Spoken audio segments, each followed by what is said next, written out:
First of all, my condolences to his family, relatives, and friends, and all the people that he has been working with, the people at the Ministry of Finance and the people in the Prime Minister's office. I know it's a lot of bereavement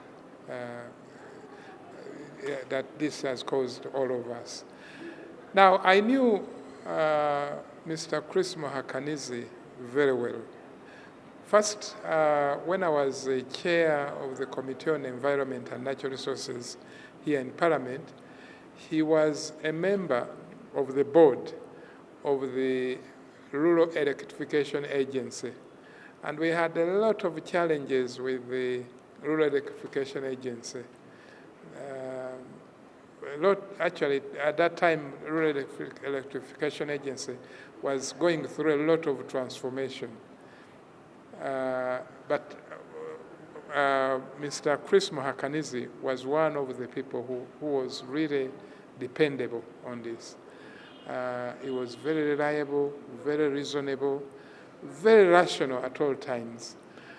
Unfortunately, at that point in time, he had started suffering, so he was on and off. And I think some of the challenges we had in the Rural Electrification Agency would not have worsened if he was around, because he was actually a source of wisdom.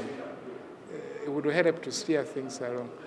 And right now, with the close working relation, I as chair of the Committee on Finance, Planning and Economic Development, and with the close working relationship with the Prime Minister's office, we used to meet with him very often. And he was always reasonable, very understanding, source of wisdom, and always would help guide the community, guide the meetings that we were having with him. Of course, we've lost him a lot, and it will be very difficult to replace him. But all I can say, may Almighty God give him eternal rest. Anybody who has been in Parliament, especially on committees to do with either finance, accountability, and economy, must have interacted with Keith Muhakanizi a number of times. And there are not so many accounting officers or permanent secretaries who would do what Keith Muhakanizi would do. Is this kind of person who would do, NTV normally calls it point blank. And there are times when we actually on a collision path with him. And there are also times when he was at a collision path with the executive. There are times when Keith would say we should not borrow anymore. But you end up seeing a loan coming to Parliament. And you would look back to Keith that now we see a loan, you are the Permanent Secretary Minister of Finance, and would say, me I guided. So in other words, he would exonerate himself from certain issues. And there haven't also been so many scandals, except this, actually in his service, the first scandal where we are seeing him involved is this one in OPM. But even then, he came out very, very quickly and issued a statement. In other words, he also exonerated himself with that. So we shall miss his knowledge as far as economics is concerned. But we have also to continue asking ourselves, every prominent person that is from outside Uganda. Most of the prominent, of course, even with prominence, there are also levels. So most of the people die outside the country, and this should be a concern. Because when you go to Uganda Cancer Institute, for example, something needs to be done. People are everywhere, right from the toilet on the floor. So every time we lose such big people, as a result of cancer, they die out of the country.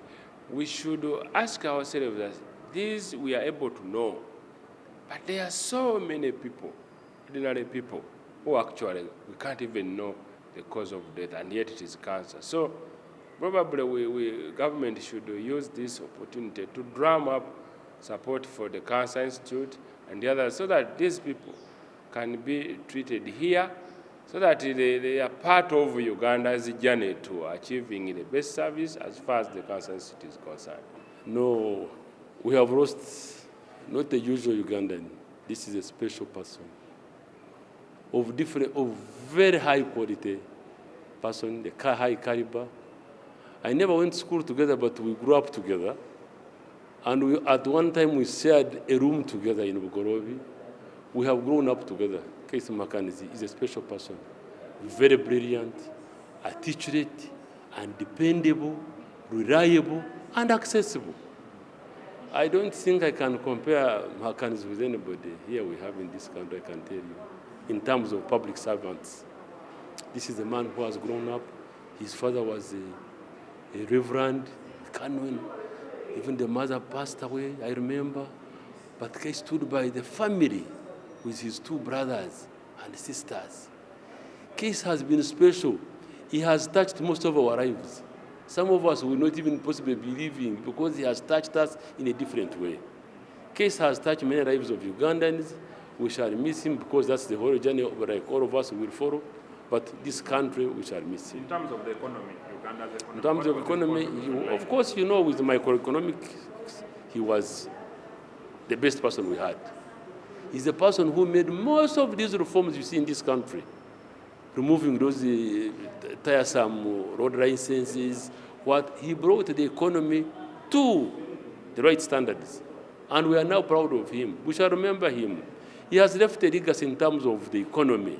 You know, he was first in the planning.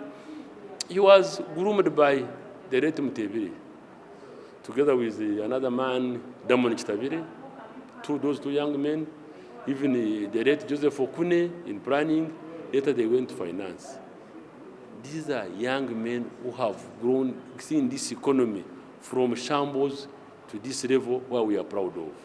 My name is Silamwaka Margaret. I'm a member of Parliament, Chua East Constituency, Kedgum District. I know Keith so much. When I had just come to Parliament in 2016, and I was in the Committee of Education. And what he did to the committee was so marvelous, because that was a time when we, as newly members of Parliament, we were like, we wanted almost everything to be done. But he said, no, like for instance, we were talking on the secondary schools, which are to be in all the sub-counties. But at the end of the day, the Ministry of Finance or Ministry of Education has come out that they would give 100 secondary schools, build 100 secondary schools. But this Keith who said, no, you know, our money may not be enough. And when he came to the committee, he said, yes, the money may not be enough, but now we can now slash some other budget, which it is not very important. And instead of having only 100, let us have 117, which would cover all the districts in the country, where no district will say, you know, we had done this because maybe members of Parliament are coming from this place, the ministers are coming from here. He was a man of integrity. He was a man who would see that the distribution of resources are balanced. Even the budget, which should be, we should handle the budget with the capacity of the money which we have in the country, how we are collecting it. And I want also to applaud him on how he sticked on the economy of the country, because he was liaising with the Bank of Uganda to make sure that whatever we do, we must have to do to the level that we can manage. He was even controlling excessive borrowing of money, which could bring the country to a state where we may not manage. So Keith had been an influential Ugandan whom I don't know how I would compare. He had been a man who had the country in passion. He had it in heart. And he wanted really Uganda as a country to grow. And we were growing. If you remember the other time when the Minister of Finance was saying, the economy of Uganda has gone, it has gone because of him being the permanent secretary within the docket of finance.